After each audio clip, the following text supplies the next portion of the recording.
يا رب من الشيطان الرجيم.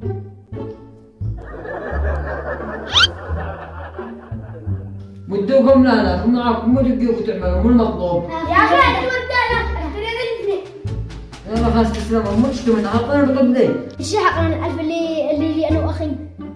حقنا حقي انا واخي اي نبغى نروح ننزل ندق بالكوره. هي اذا ندب الكورة هذا فوق التقاعدكم تشتوا بياس شقائكم. حمو انت جيت من السعوديه. وانتم تشتوا يا بابا مو طلبة. الشنطه اللي قال فتحت فكنا من يوم لا يوم اللي ما انت سعودي لقد تدانا هدايا. ها؟ ملا يا بابا مش هذا الحين أجل الغدوة. لا حرم طلع ولا ما تفتح الا الحين. انا شنو افتح الحين؟ ها؟ ما خلاص مني افتح هذا الحين.